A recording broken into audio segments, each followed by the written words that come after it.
वाक़या ये था कि मेरे साथ एक एकेडमी में मेरा एक दोस्त पढ़ता था और वो दोस्त था, उसका नाम था जासिम। मैं नाम बड़े करेक्ट और सही ले रहा हूँ, पता नहीं वो वीडियो देखने के बाद या ये सुनने के बाद बुरा मान जाएगा, लेकिन मसला नहीं है, उसने मेरे साथ जो बुरा किया ना उसको उसके साथ भी बुरा होना चाहिए। और ये बदला नहीं है, ये मुस्कुराहट से बात कर रहा हूँ, अब इंशाल्लाह वो ठीक हो गया होगा, उम्मीद करता हूँ। अच्छा, बात ये है, वो जासिम मेरे साथ पढ़ता था तो हम एक ही क्लास में पास हुए। वो कहीं चला गया, मैं भी कहीं चला गया, मतलब मैं अपने घर, वो अपने घर। वो पता नहीं किस काम में चला गया, मैं पता नहीं किस काम में चला गया। मैं दूध दही का काम करने चला गया, थोड़ी देर बाद दूध दही के बाद मैं परचून के काम में चला गया। अब परचून के काम में हुआ कुछ यूँ कि वो एक दिन मेरे पास आया, तकरीबन मुझे तब 3 साल हो गए थे परचून का काम करते हुए। तो वो मेरे पास आया तो आके मुझे कहता है कि मेरी ना अम्मी बड़ी बीमार है, मुझे 7,000 रुपये दे दो। मैंने कहा यार मैं ना तुम्हें जानता नहीं हूँ, बुरा मत मानना, कोई ज़मानत दे दो तो पैसे दे देता हूँ, कोई बात नहीं, तुम मजबूर हो। वो कहता है यार मेरा तो कोई वाकफ़ नहीं गा, तुम ऐसा करो, मेरे घर में ना चावलों की बोरियाँ पड़ी हैं, चावलों की बोरियाँ पड़ी हैं, वो ले लो। मैं परचून का काम करता था, मैं कहा चलो अब ज़मानत नहीं है तो फिर चावल दे दे। उसने मुझे 2 बोरियाँ चावलों की दे दी। अब 2 बोरी चावल की दे के वो चला गया। मैंने उसको 9,000 रुपये दिया, उसने 7 मांगा था। ईमानदारी जरा मेरी ईमानदारी चेक कीजिएगा, हुआ क्या फिर चेक कीजिएगा। मैंने कहा यार नहीं, तुम्हारे चावल अच्छे हैं तो तुम 9,000 रुपये लो। 9,000 रुपये मैंने उसको दिया, और जब मैंने उसको 9,000 दे दिया, मैंने चावल बेच लिए। वो पता नहीं खाए गए, पिए गए, हज़म हो गए। 7 माह के बाद पुलिस वाले आए, मैं घर था, घर से बुलाया, दुकान पे एक लड़का काम करता था, वो बैठा हुआ था। उन्होंने कहा अज़र को बुलाया। अज़र कौन है? उसने कहा जी घर। उसने कहा बुलाया। मैं बाहर आया, मुझे कहता ज़रा बाहर आ। मैं बाहर आया, उसने मेरा बाजू पकड़ लिया, पुलिस वाले ने। मुझे कहता जी आओ मुंडे नूं जान दे, जो गड्डी 'च बैठा है। मैंने नीचे होकर देखा तो मैंने कहा हाँ जानता हूँ। कहता है ये को 2 तोड़े चौलों के ले सी। मैं कहा हाँ जी। कहता आ जाओ फिर चोरी दे सब लो। मैं पढ़ा तो दुकानदार बन गया, वो पढ़ा तो चोर बन गया। इससे एक सबक आपने हासिल करना है, अपने साथ बैठने वाले को कुल्लुहुम ऐसे राजों से नवाजना नहीं है, ऐसी बातों से नवाजना नहीं है कि आप कल को फिर उसी के हाथ से जलील होते फिर। नोट करिएगा बात। आगे चलते हैं, सबक भी देता चलूँगा और फिर मुस्कुराहट। अब मैं पुलिस के डाले में बैठने लगा तो मेरे एक दोस्त थे अरशद साहब, वो बैठे हुए थे दुकान पे। वो दौड़े दौड़े आए, उन्होंने कहा भी क्या हुआ? पुलिस वाले ने कहा जी 2 तोड़े चौलां दे चोरी दे एवज है बंदा मैं लेके जा रहा। अब गाड़ी में बिठा लिया उन्होंने मुझे। अब गाड़ी में जब बिठाया तो पहले भी 2 लड़के बैठे हुए थे, तो वो नीचे बैठे हुए थे। वो 2 जो आपने देखी होगी पुलिस वाली गाड़ी, इधर भी सीट होती है, इधर भी सीट होती है, दरमियान में वो रास्ता होता है, या कुछ भी आप लगा लें सामान वगैरह रखने के लिए होता है। तो हुआ कुछ यूँ कि वो नीचे बैठे हुए थे, डाले के ना वो ऐसे पाँव के बल बैठे हुए थे। तो मैंने हिसाब लगाया कि ये भी शायद मुलजिम ही है, तो मैं भी उत्ते नहीं बहता, थले ही बह जाना कि चांडे चुंडी ना मार दें। तो मैंने भी ना सीट पे बैठा, तो मुझे कहता नहीं सॉरी, मैं सीट पे बैठा तो फिर मैंने फ़ौरन ये चीज़ रियलाइज़ करके ना भी सब नीचे बैठे हैं जो पकड़े जा रहे हैं, तो मैं भी नीचे बैठ गया। तो मुझे कहता मौलवी साहब थोड़ी दाढ़ी है तो सीट पे बैठो। मैंने कहा जी ठीक है। अब मैं ऊपर बैठ गया। अब इज़्ज़त वाला बंदा पकड़ा हुआ है उन्होंने। आगे चलते गए। अब मैंने कहा बस ठीक है अब थाने जाएंगे। माशाल्लाह उन्होंने मुझे 4 बजे पकड़ा। अब पूरे लाहौर में घुमा रहे हैं। क्यों? वो अल्लाह का बंदा छोटा चोर नहीं था। जिस गली में से गुजर रहे हैं कोई एक लड़का पकड़ते हैं, उसको इतना थप्पड़ मारते हैं पुलिस वाले, डंडे सोटे मुक्के हो रहे की मारी जा रही है, पकड़ के तो गाड़ी में घुसेड़ते जा रहे हैं। तकरीबन उन्होंने 9 लड़कों को पकड़ा। मेरे बाद 9 लड़के और पकड़े, 9 वो और 3 हम, 12। और एक आगे जो सरदार साहब थे वो आगे बैठा हुआ था पुलिस वालों के साथ अगली जगह पे। हुआ कुछ यूँ कि वो अब पुलिस वाले जब मुझे पकड़ा, अब जब 12 बंदे पकड़ लिए तो रात 8:30 बजे का टाइम हो गया। 4 बजे का मुझे साथ लिया, पूरे लाहौर च मैंने घुमाया उन्होंने। शर्मिंदगी तो बड़ी थी लेकिन मरता क्या ना करता, साथ चलना पड़ना था। हुआ कुछ यूँ कि अब वो जो पुलिस वाला था ना, मुझे उसका नाम नहीं पता था जिसने मुझे पकड़ा था, वो ऐसे उतरा, पीछे को आया, उसने कहा सारे थले लाओ बंदे। अब थाने के करीब पहुंच गए, सब नीचे उतर रहे हैं। नीचे उतरे तो मुझे कहते मौलवी साहब तुम अगे आ जाओ। मैं आगे चला गया। उसने मेरी कमीज़ के साथ सारे बांध दिए, सारे पीछे 12 के 12 मेरी कमीज़ के साथ बांध। जैसे आपने बचपन में नहीं देखा मेरी बकरी हो मैं वो वैसे सारे मेरी कमीज़ के साथ पीछे पीछे लाइन बना के बांध दी। और जिसकी पैंट थी उसकी बेल्ट में से हाथ डाला हुआ। आ जाए तो वो जिनकी पैंटें थी जो उन्होंने पकड़ा हुआ था, मतलब पैंटें पहनी हुई थी, उनके पैंटों में से उन्होंने पकड़ा हुआ, और बाकी जो कमीज़ वाले थे वो मेरे पीछे बांधे हुए थे। पूरी एक ट्रेन बनी हुई थी। तो हुआ कुछ यूँ कि अब ट्रेन बन गई, अब मैं सबसे आगे आगे। अब थाने में जो भी देखे मैं सबसे आगे। उनको तो यही लग रहा था ना कि बड़े साहब तो यही सबसे आगे यही। तो बस मैं थोड़ा सा आगे गया तो मैंने थोड़ा रियलाइज़ किया कि यार थोड़ी बेइज्जती वाली बात हो रही है। तो मैं पुलिस वाले को कहता हूँ यार थोड़ा सा यार करो, मुझे थोड़ा पीछे कर दो। तो मैं जब पुलिस वाले के पास गया तो मुझे कहता है जी मौलवी साहब, मैं भाई थोड़ा पीछे कर दो, तुहाडी मेहरबानी, अगे बहुत भैड़ा लग रहा। कहना कोई गल नहीं, सारे एको ਜਿਹੇ ਹੋ ਤੁਸੀਂ। मैं को तो तुहाडी गल ठीक है, थोड़ा पीछे कर दो। कहना मौलवी साहब 1 मिनट, ਤੁਹਾਨੂੰ किसी ने गाल कड्डी? मैं कहा नहीं। ਤੁਹਾਨੂੰ किसी ने थप्पड़ मारिया? मैं कहा नहीं। मेरा नाम है बशीर डोगर। ਤੁਹਾਨੂੰ कोई कुछ कहे तुसीं मैनूं दसना है। ਤੁਹਾਨੂੰ किसी ने गाल तो नहीं कड्डी? मैं कहा नहीं। कोई थप्पड़ तो नहीं मारा? मैं कहा नहीं। मारनगे भी नहीं क्योंकि मेरा नाम है बशीर डोगर। मैं कहा ठीक है आ जाए। अच्छा, बात कर रहा था मैं बशीर डोगर। वाह, मेरा नाम है बशीर डोगर। अब ये जुमला मुझे याद रह रहा था कि मेरा नाम है बशीर डोगर। मैं जनाब गया, अब चले गए अंदर। एक सीढ़ियाँ उन्होंने लेके गए ऊपर जाके ना, एक कमरा था, वो कमरे को ताला लगा हुआ था। जब उन्होंने ताला खोला तो मैंने समझा कोई जेल जूल होगी, लेकिन वो कमरा था। कमरे में अंधेरा था। अब 12-9 वो 3 हम 12 और एक आगे जो मेन सरदार साहब थे 13 लोग हमारे थे, ठीक है जी। और जब उन्होंने ताला खोला, लाइटें जलाई तो अंदर एक चारपाई थी। चारपाई के साथ पहले ही 5 और बंदे हो गए थे, टोटल 18 हो गए। अब 18 बंदे एक बंदे ने पकड़वाए। 18 लोग मुझ समेत एक बंदे की वजह से पकड़े गए। उनमें से कुछ लोगों को पता था कि ये चोरी का माल है, कुछ लोगों को पता नहीं था चोरी का माल है। जैसा कि मैं अपनी बात कर लूँ, मुझे तो बिल्कुल इल्म नहीं था कि ये चोरी का माल है। तो अब वो पकड़ तो लिया उन्होंने मुझे, हाँ जी, उन्होंने मुझे पकड़ तो लिया। अब मैं जब चला गया अंदर बैठे जनाब, पूरा कमरा भर गया, 18 लोग, पुलिस वाले बखरे, वो बशीर डोगर साहब बखरे। अब वो थोड़ी देर बाद बशीर साहब कहें एनू लियाओगे, तो एक लड़का आए, उसको इतनी बड़ी गालियाँ दें। हाँ तू की चोरी किया है? वो कहे जी मैं कुछ नहीं चोरी किया। उन्होंने कहा 10 होए, इन्हें की तेरे को लिया सी? उन्होंने कहा जी मैं तेरे को मोटरसाइकिल लाई सी।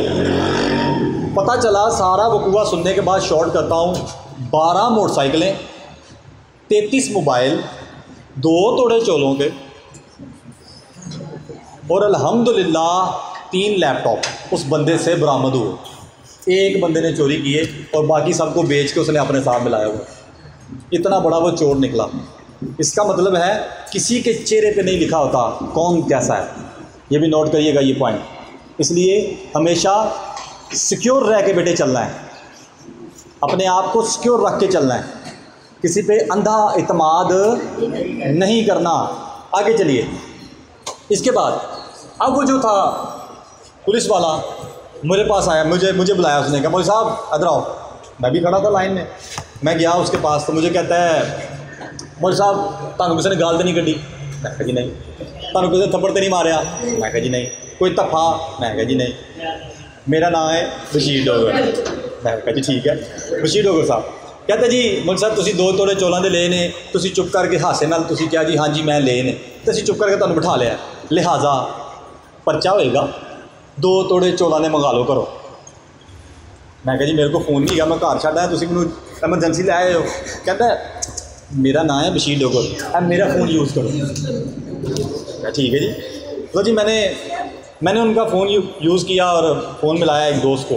वो दोस्त आए, अब उन्होंने मेरे पास आए, वहाँ पे थाने में सब आए, सब परेशान के अदर भाई वेखो जी सारे अंदर फंसया है। अब वो बशीर डोगर साहब कहते हैं, बशीर डोगर साहब मुझे कहते हैं कि सर आपने 2 तोड़े चोला ने दे के जान छुटनी है तो मंगवा लो। मैं कहा जी ठीक है मंगवा लेते हैं।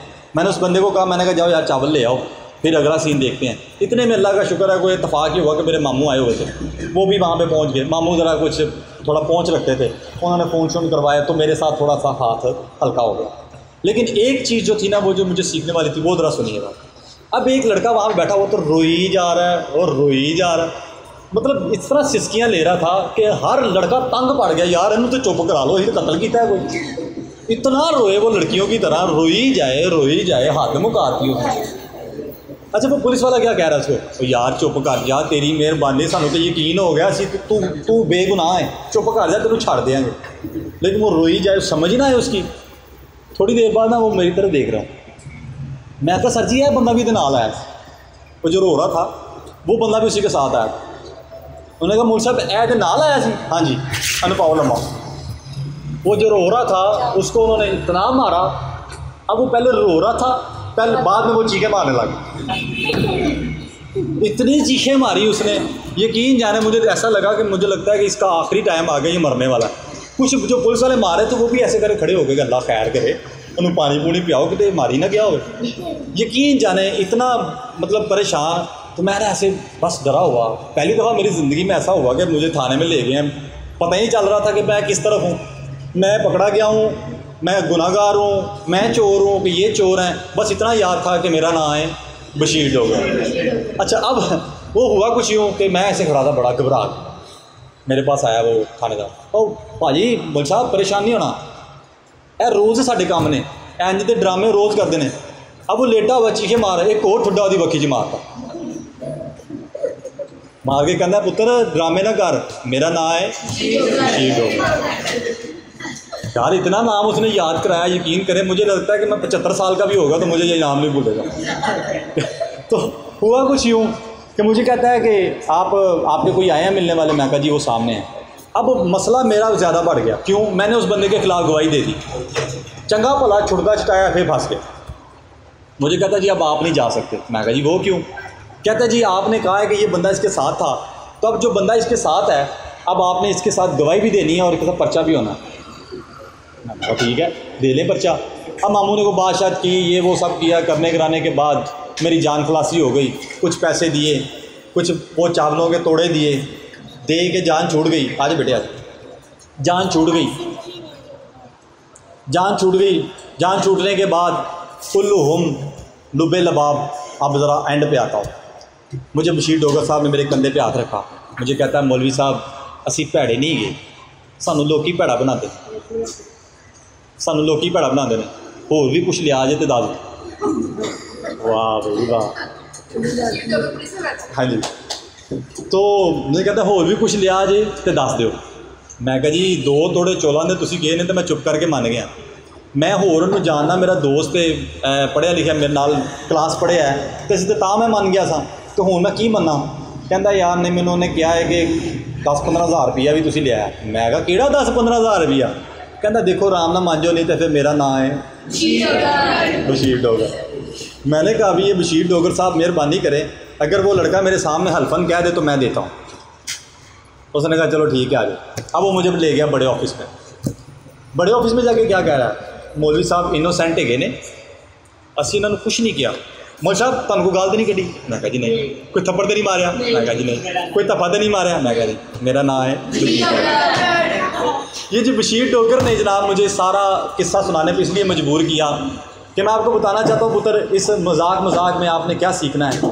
काम की बात इसमें सिर्फ एक ही है, आपके साथ रहने और बैठने वाला कभी 100% आपके यकीन का मुहक्कक नहीं होना चाहिए, महबर भी नहीं होना चाहिए।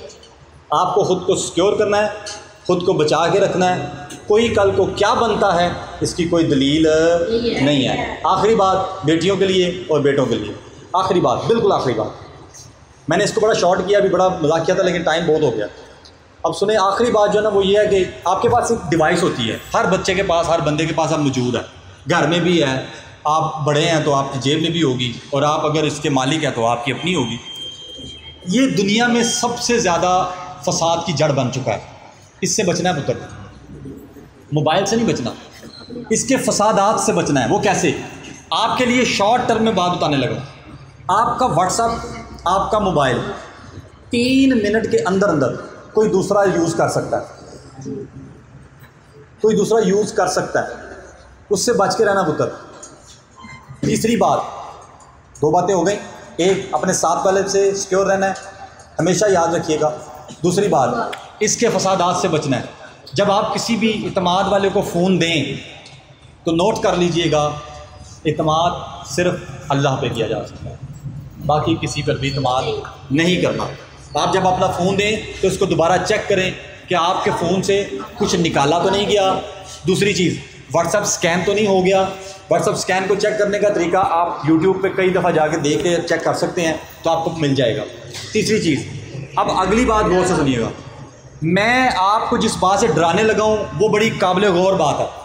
बच्चे हैं तो अपने घर के फ़ोन को, और बेटियाँ हैं तो अपने फ़ोन को किसी दूसरे के मोबाइल में अपना नंबर सेव करवाने से पहले सुन लें। 3 मिनट का वाक़या आपकी गोश करना चाहता हूँ। एक मेरा दोस्त, उसकी बीवी के साथ ये मामला हुआ। क्या? उसकी बीवी का नंबर उसके दोस्त के पास था।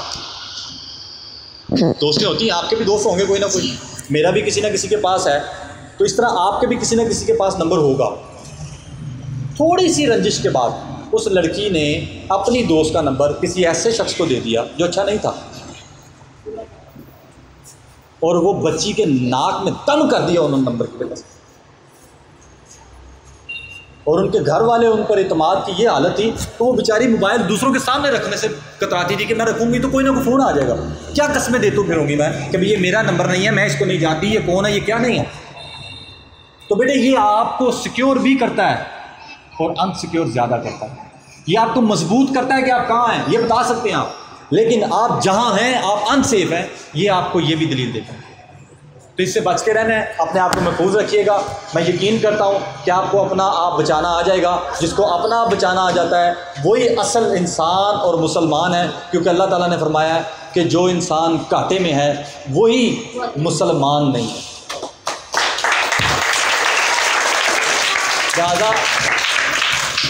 लिहाजा आज से हर मुस्कुराहट में भी अपने आप को सिक्योर रखिएगा।